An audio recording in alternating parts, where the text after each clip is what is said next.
À cette intersection, je pourrais faire demi-tour. Oui, réponse A. Non, réponse B.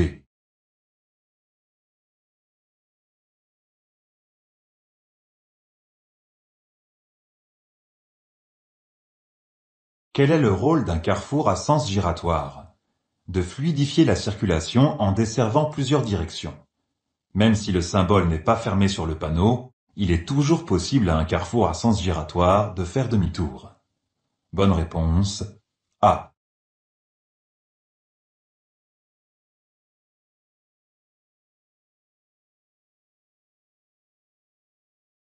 Je suis bien placé pour me rendre à Lyon Centre. Oui, réponse A.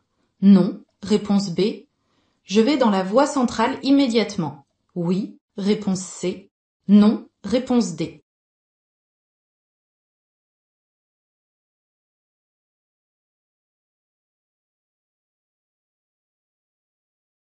Qu'indique la signalisation? La voie où je circule permet d'aller en direction de Genève notamment. Les deux voies à gauche desservent, par exemple, Lyon Centre.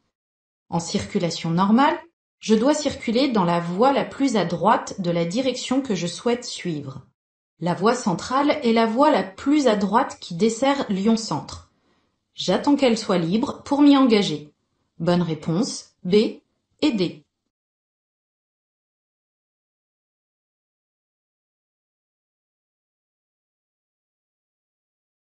Pour aller en direction de La Ciotat, j'emprunte une autoroute, réponse A, un itinéraire important, réponse B, une route nationale, réponse C.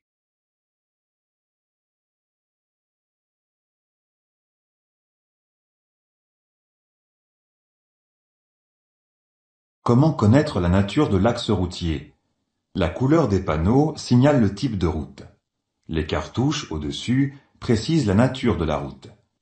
La Ciotat est signalée sur un panneau à fond vert. Je vais emprunter un itinéraire important. Le panonceau précise qu'il s'agit de la route départementale numéro 559. Bonne réponse B.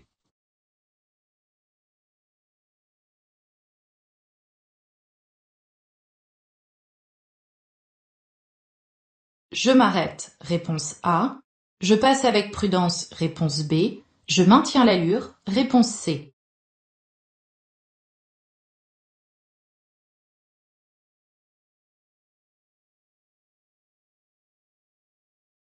Qu'indique la signalisation? Les panneaux sont temporaires. Ils signalent une zone de travaux. Je risque de rencontrer des ouvriers inattentifs à la circulation ou des engins de chantier en action. Je passe avec prudence. Bonne réponse B.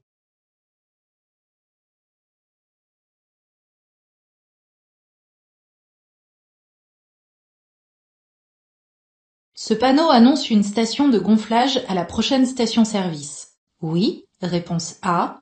Non, réponse B.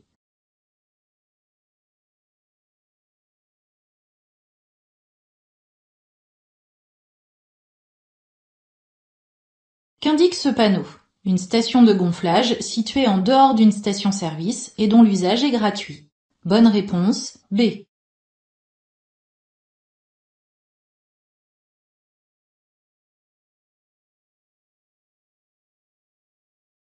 Le panneau signale un passage pour piétons.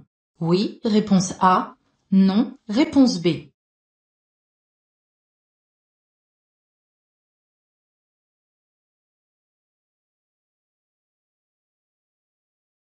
Comment est signalé un passage pour piétons?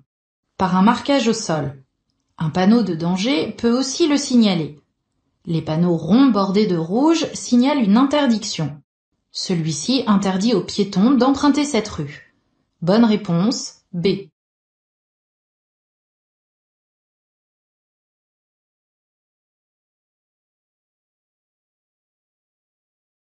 Ce panneau signale un danger, réponse A, une obligation, réponse B, une interdiction, réponse C, un conseil, réponse D.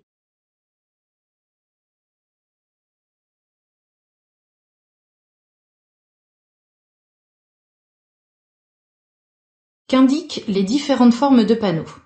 Les triangles signalent un danger. Les ronds rouges, une interdiction. Les bleus signalent une obligation. Les carrés donnent des indications de conduite ou de service. Les symboles à l'intérieur des panneaux précisent la nature de l'information. Dès que je vois un panneau de danger, j'adapte mon comportement et je ralentis pour permettre de réduire le risque d'accident. Bonne réponse A.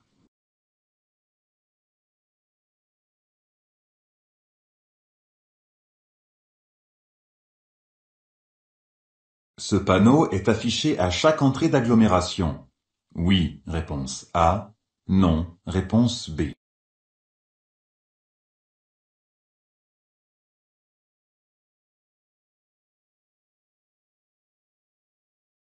Qu'indique ce panneau?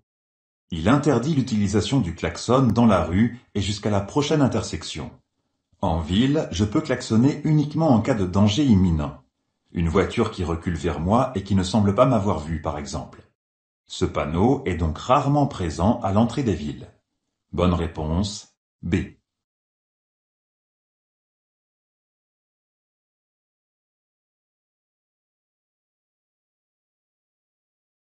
En entrant dans cette ville, je peux rouler au maximum à 50 km/h. Réponse A. Je suis prioritaire sur plusieurs intersections. Réponse B. Je ne dois pas klaxonner sauf danger imminent. Réponse C.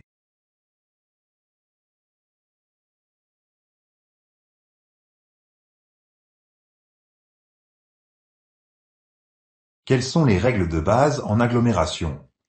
Sauf indication contraire, la vitesse est limitée à 50 km/h et il est interdit de klaxonner, sauf en cas de danger imminent. Aucun panneau n'indique le régime de priorité sur cette route. Bonne réponse, A et C.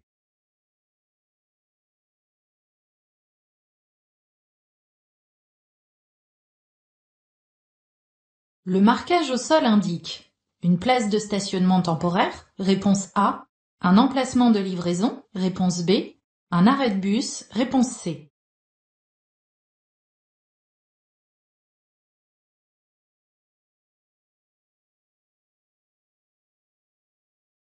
Le marquage jaune est-il toujours temporaire? Non, il y a quelques exceptions. Cela peut indiquer l'interdiction de stationnement ou de s'arrêter. Marquage le long du trottoir. Celui-ci signale un arrêt de bus. Bonne réponse, C.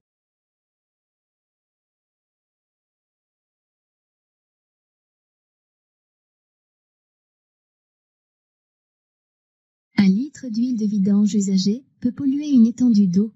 Oui. A. Non. B.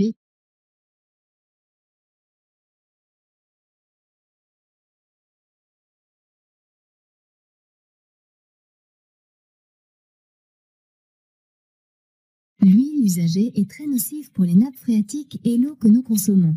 Un litre peut polluer tout un étang en détruisant la faune et la flore. Je ne dois jamais jeter l'huile de vidange au sol, je la dépose donc dans un centre de recyclage. Je tracte une caravane. Je pourrais continuer tout droit. Oui. A.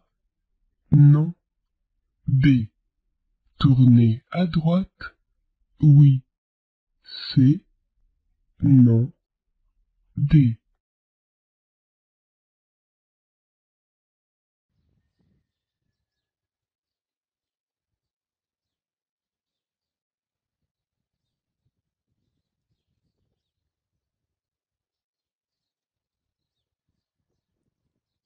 Aucune signalisation n'interdit de continuer tout droit.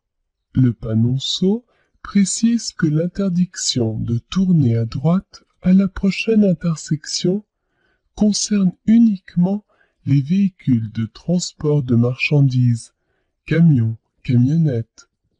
Avec ma voiture, qui tracte une caravane, je pourrais donc aussi bien continuer tout droit que tourner à droite.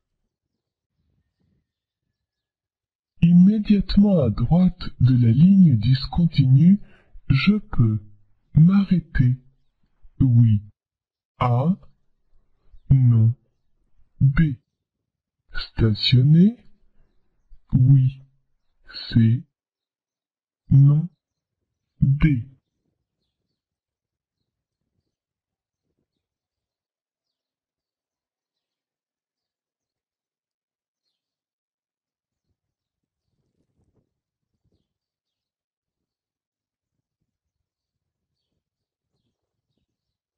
La ligne discontinue à traits rapprochés délimite une bande cyclable. Immédiatement à droite de cette ligne, je ne devrais donc ni stationner ni m'arrêter. Je peux dépasser, oui. A, non. B.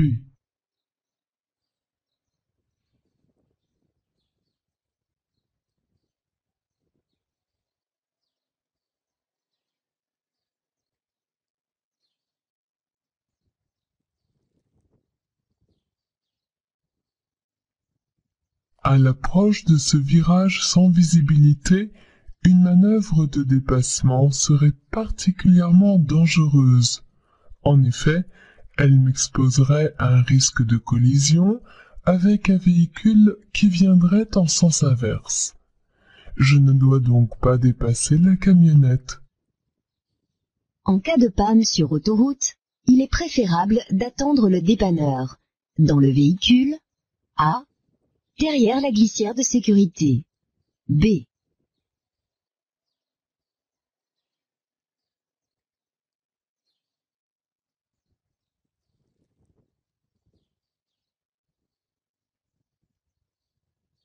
Sur autoroute, la bande d'arrêt d'urgence est un endroit toujours dangereux.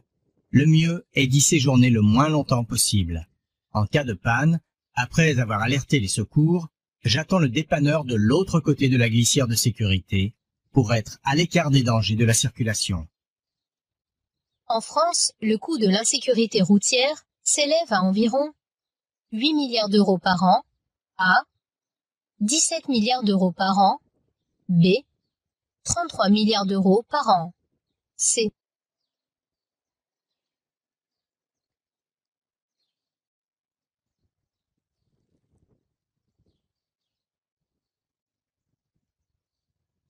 Le coût total de l'insécurité routière s'élève à 33 milliards d'euros par an. Les accidents corporels coûtent à eux seuls 23 milliards d'euros par an à la société. Ce sont donc les dommages corporels qui, de loin, reviennent le plus cher. Ce panneau annonce une sortie d'autoroute. A. Une bifurcation d'autoroute.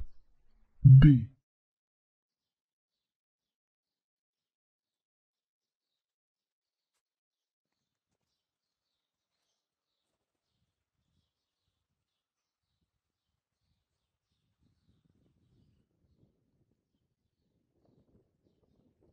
Ce panneau, placé au début de la voie de décélération, indique une sortie d'autoroute par l'échangeur numéro 9 qui permet de rejoindre les localités de Louhans, Cuiseaux et Couzance. Une bifurcation d'autoroute serait signalée par des panneaux entièrement bleus. Ce cyclomotoriste roule à 40 km/h. Je le dépasse. Oui. A. Non. B.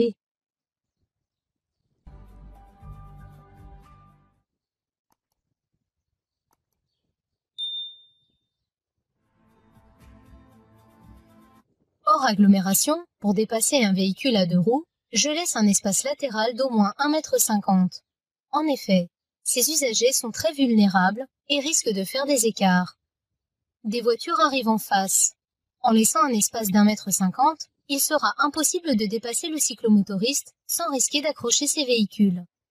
Je ne le dépasse pas. Je peux ici circuler avec les feux de route. Oui, réponse A. Non, réponse B.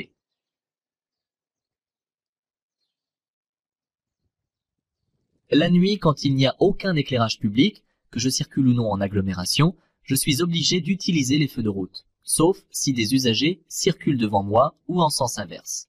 Si je ne respecte pas cette règle, je suis en infraction.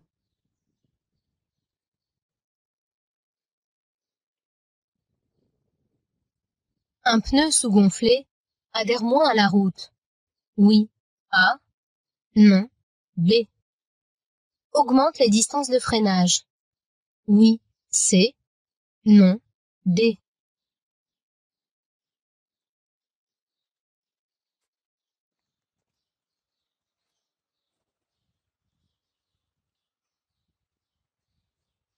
Le sous-gonflage des pneumatiques comporte de graves inconvénients pour la sécurité. D'abord, un pneu sous-gonflé adhère moins bien à la route. Ensuite, la distance de freinage s'en trouve sensiblement augmentée. Enfin, le sous-gonflage d'un pneu entraîne un risque d'éclatement et une usure prématurée de ce dernier, sans oublier une surconsommation de carburant.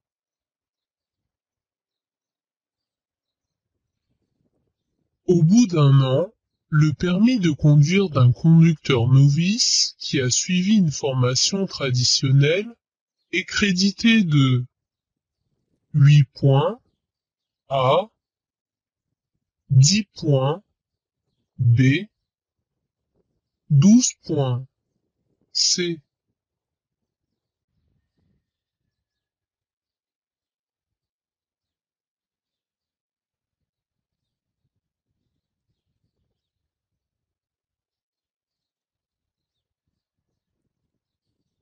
Au départ, le permis de conduire est crédité de 6 points. Au bout d'un an, celui d'un conducteur novice qui a suivi une formation traditionnelle passe à 8 points. Pour cela, il ne doit pas avoir perdu de points suite à une infraction la première année. Je place mon GPS amovible sur le tableau de bord A, sur le siège passager B, au centre du pare-brise C, en bas du pare-brise D.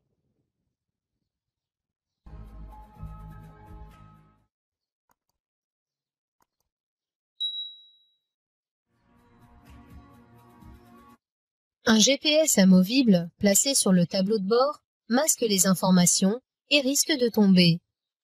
Placé sur le siège passager, il oblige le conducteur à quitter longtemps la route des yeux pour le consulter.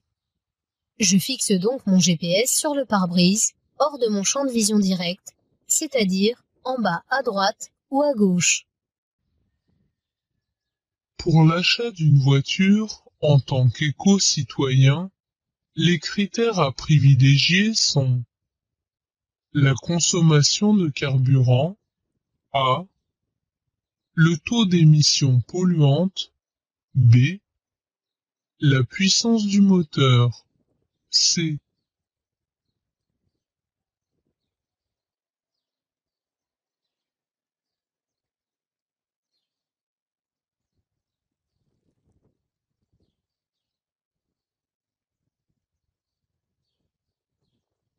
Être éco-citoyen, c'est agir en préservant l'environnement. Les critères à privilégier lors de l'achat d'un véhicule sont la consommation de carburant pour limiter la pollution ainsi que les dépenses et le taux d'émissions polluantes pour un respect de l'environnement. Le stationnement est autorisé sur le trottoir si je laisse suffisamment de place pour les piétons. Oui, réponse A. Non, réponse B. Si des emplacements sont délimités. Oui, réponse C. Non, réponse D.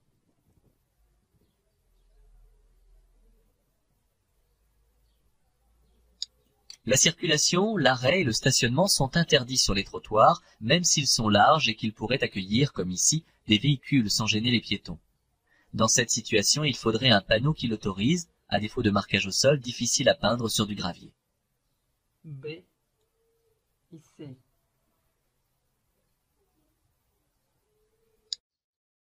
En marche normale, je suis bien placé. Pour rejoindre l'itinéraire de substitution, oui, A, non, B. Pour continuer sur l'autoroute, oui, C, non, D.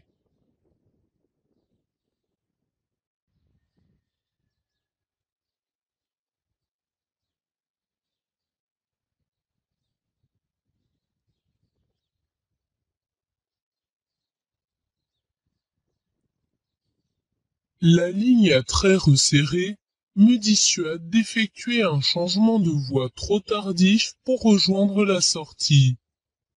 Cette sortie permet de suivre l'itinéraire de substitution. Pour le rejoindre, Je ne suis pas bien placé. Je devrais être sur la voie de droite. Pour continuer sur l'autoroute, je dispose de 3 voies. Si je n'ai pas de véhicule à dépasser, je dois rouler sur la voie la plus à droite. En marche normale, je ne suis donc pas bien placé, même pour continuer sur l'autoroute. L'interdiction de dépasser commence à partir du panneau. Réponse A. À 150 mètres. Réponse B. À 400 mètres. Réponse C.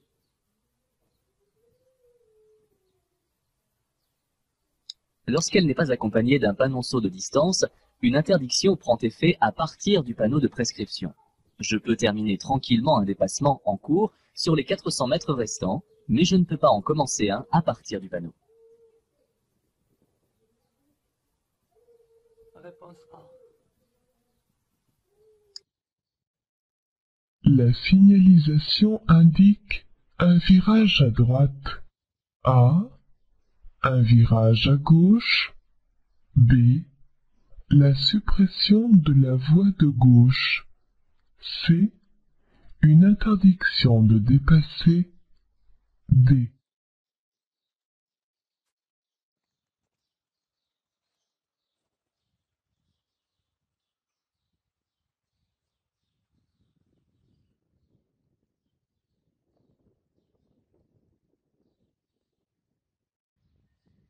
Le premier panneau annonce un virage à gauche à 200 mètres alors que la balise bleue et blanche jalonne la courbe à droite que je suis en train de négocier. Aucune signalisation n'annonce la suppression de la voie de gauche ou une quelconque interdiction de dépasser. Ici, un dépassement dans le virage serait possible car la chaussée est à sens unique et la ligne médiane discontinue. Pour l'efficacité de la ceinture de sécurité, je conduis sans menton. Réponse A. Elle doit être à plat sur le corps. Réponse B. Il est efficace qu'à partir de 30 km. Oui. Réponse C. Non. Réponse D.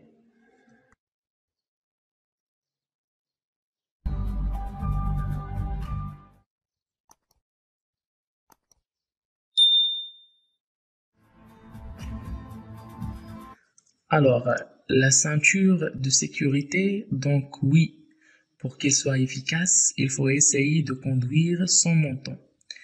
Que la ceinture de la colle bien au corps, et justement par rapport à ce corps, donc faut bien que la peinture soit bien à plat, faut pas qu'elle soit entortillée. Sinon, en cas de choc, ça risque de l'efficacité de la ceinture. Voilà. Et moindre, et on risque aussi de se couper. La ceinture est entortillée. Donc déjà, bon, réponse A et B. Donc je vous rappelle qu'on a ce type de questions. Il faut essayer de voir si chaque réponse est bon. On ne vous demande pas de choisir entre les deux. Donc oui, la A est bon, la B est aussi bon, et bon aussi.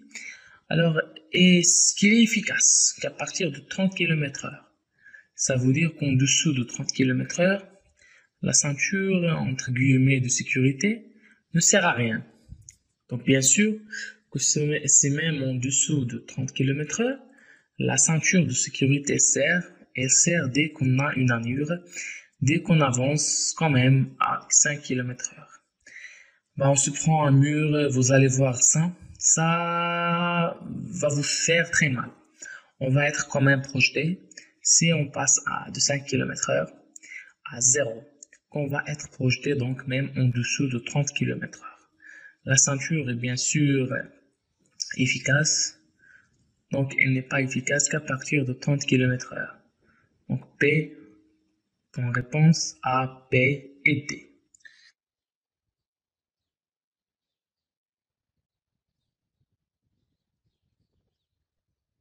Je tombe en panne. J'allume les feux de détresse. Oui. A. Non. B. L'éclairage intérieur de la voiture. Oui. C. Non. D.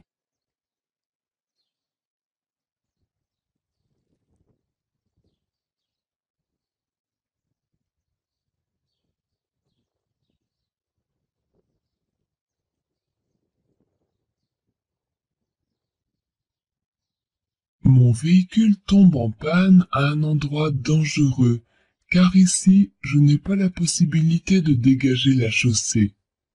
J'actionne donc immédiatement les feux de détresse et les laisserai allumés afin que les usagers qui circulent soient avertis de l'incident. Ils continueront de fonctionner même si je coupe le moteur, quitte mon véhicule et le ferme à clé. Je peux aussi éclairer l'intérieur de la voiture, ce qui la rendra plus visible. Je n'oublie pas de mettre le triangle de présignalisation. La consommation de drogue entraîne des effets incompatibles avec la conduite. Oui. A. Non. B. La rétention immédiate du permis. Oui. C. Non. D.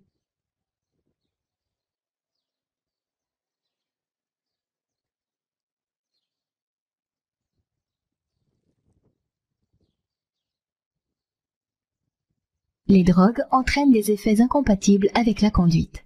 Elles modifient sensiblement les capacités de perception et d'analyse. Conduire après avoir fumé 2 joints de cannabis présente le même danger qu'avec un taux d'alcoolémie de 0,5 g par litre de sang. De plus, les effets d'un produit comme le cannabis sont très longs à éliminer. Conduire après avoir consommé une drogue est un délit qui entraîne les mêmes sanctions que la conduite en état d'ivresse. La première mesure appliquée suite à un dépistage positif est la rétention immédiate du permis. À l'embranchement annoncé par ce panneau, je pourrais continuer tout droit. Oui. A. Non. B. Tourner à droite. Oui. C. Non. D.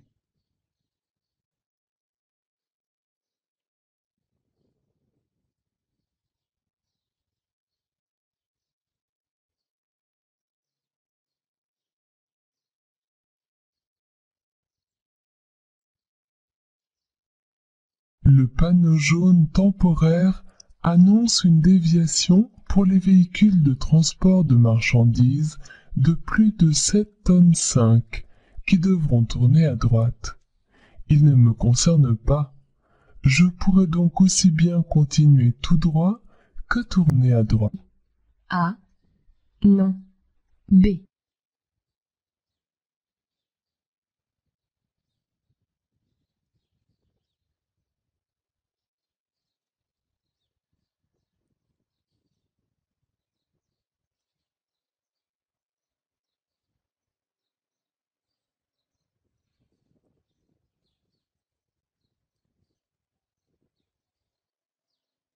La ligne de rive continue à gauche et le panneau de limitation de vitesse à 110 km/h m'informe que la chaussée est à sens unique. Mais comme une voiture visible dans le rétroviseur occupe déjà la voie de gauche, je ne dois pas dépasser le véhicule qui me précède. La consommation de drogue entraîne des effets incompatibles avec la conduite. Oui. A. Non. B. La rétention immédiate du permis. Oui. C. Non. D.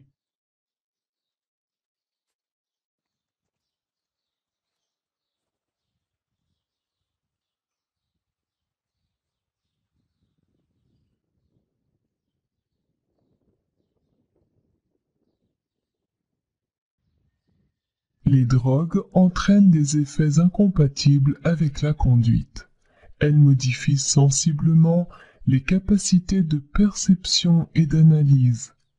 Conduire après avoir fumé 2 joints de cannabis présente le même danger qu'avec un taux d'alcoolémie de 0,5 g par litre de sang.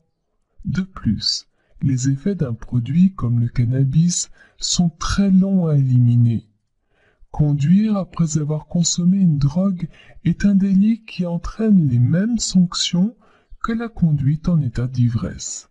La première mesure appliquée suite à un dépistage positif est la rétention immédiate du permis. Question numéro 12. Je circule à la bonne allure. Oui, réponse A. Non, réponse B. Je viens de perdre un point sur mon permis. Oui, réponse C. Non, réponse D.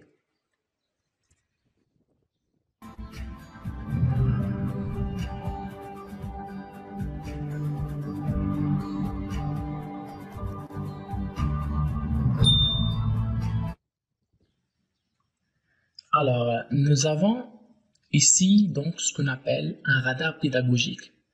Donc, il informe à la vitesse qu'on roule et suivant si la vitesse est adaptée ou pas. On a aussi une couleur forcément quand c'est vert, c'est que la vitesse est bon. Si c'est rouge, la vitesse n'est pas adaptée. On est en excès de vitesse. Donc là, c'est affiché en rouge. Ça doit être éventuellement limité à 50 km/h, en plus qu'on a l'air d'être en ville. Donc, c'est pour ça que ça s'affiche en rouge. Du coup, on n'est pas à la bonne allure. Donc non, on doit être en excès de vitesse. Alors ce radar, donc, je vous rappelle, ainsi un radar pédagogique.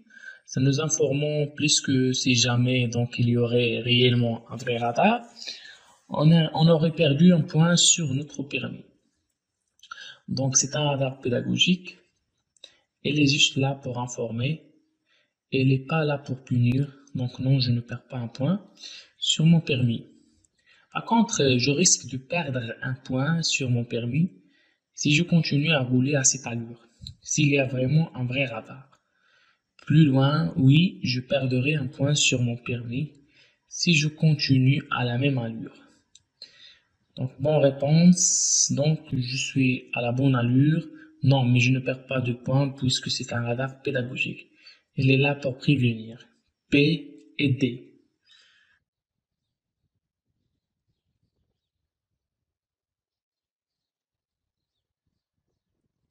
Sur l'emplacement de droite, je peux me garer pour donner le volant à mon passager. Oui. A. Non. B. Téléphoner sur mon portable. Oui. C. Non. D.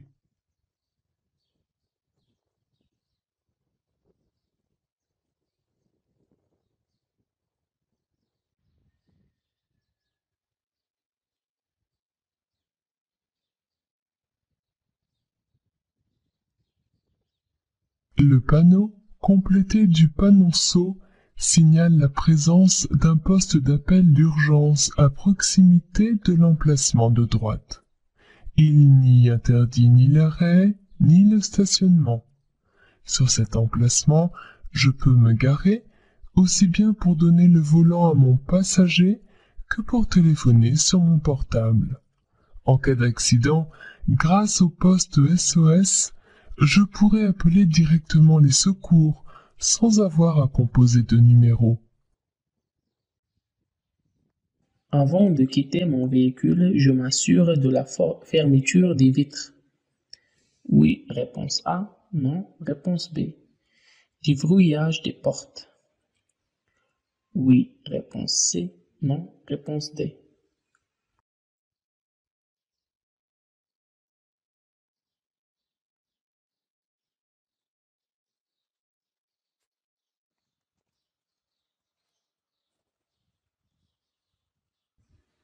Alors, avant de quitter mon véhicule, avant de le laisser, alors bien sûr, il faut s'assurer que toutes les vitres du véhicule sont bien fermées pour éviter forcément des vols, soit dans le véhicule ou carrément des véhicules en lui-même.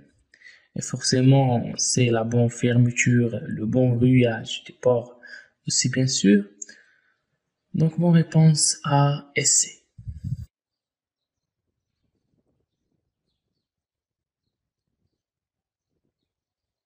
Lors du contrôle technique, un contrôle anti-pollution est effectué de façon systématique sur les camionnettes, oui. A. Non. B. Sur les voitures particulières, oui. C. Non. D.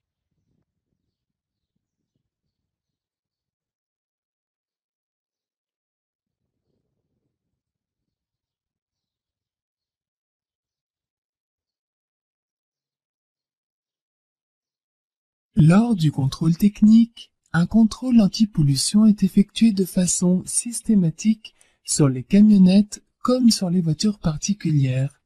Mais seules les camionnettes sont soumises à un contrôle complémentaire anti-pollution tous les...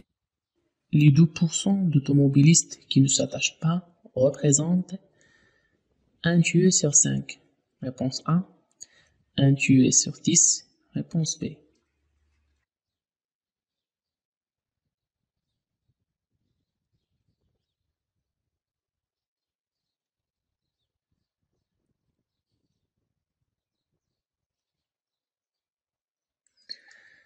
Alors, généralement, ce type de questions sur le pourcentage et les nombres, généralement, non.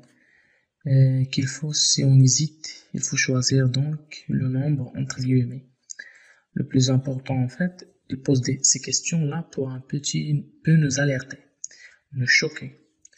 Voilà, même si ça peut paraître, voilà, beaucoup voilà, c'est pour vraiment nous alerter un petit peu, nous choquer. Là, qu'un tué sur 5, ça fait quand même pas mal. Bonne réponse A.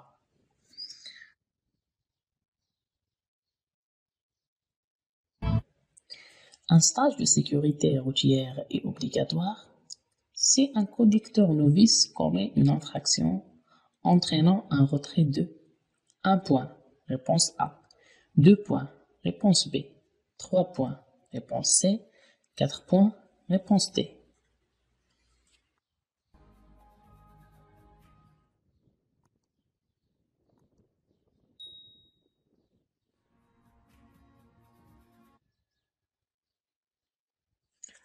Alors, pour un conducteur novice, donc je vous rappelle, sinon, petite parenthèse, un conducteur confirmé,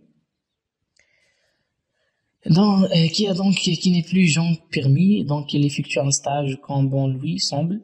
Par exemple, quelqu'un qui lui reste 1 point sur son permis et n'a pas envie d'effectuer un stage, c'est comme il veut forcément. Il prend entre guillemets un très grand risque parce que 1 point, ça tient pas grand chose. Mais voilà, on fait comme on veut si on est conducteur confirmé. Par contre, donc, si on est conducteur novice, c'est-à-dire qu'on est jeune conducteur, on a l'obligation d'effectuer un stage si on commet une infraction qui entraîne au moins 3 points. On en parle bien sûr, une infraction, ce n'est pas si on perd 1 point, plus 1 point, etc. On en parle bien sûr, une infraction, donc forcément, entre guillemets, quand même les grosses infractions, donc à partir de 3 points. Donc un conducteur novice a l'obligation d'effectuer un stage s'il perd, c'est comme une infraction qui entraîne un retrait de 3 points. Comme bien sûr une infraction qui entraîne un retrait de 4 points, en dessous pareil, ça sent bon vouloir, donc bonne réponse C et D.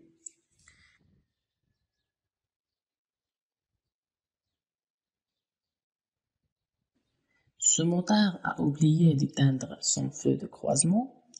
Oui, réponse A. Non, réponse B.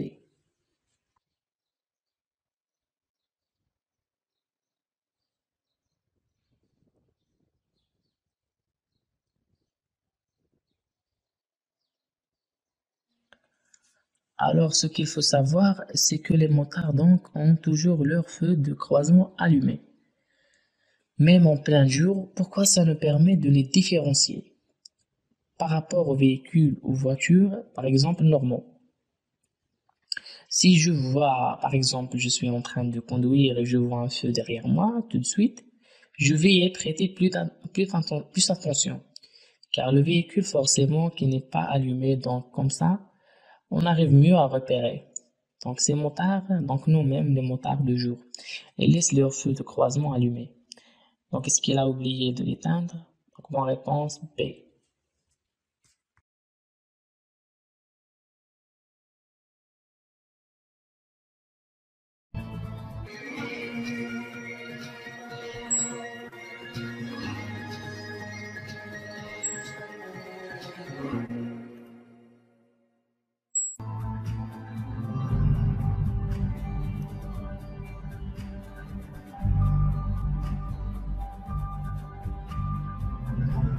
Cette vidéo a été coupée car elle était trop longue. Pour compléter la vidéo, vous trouverez sa suite dans la description ou cliquez ici.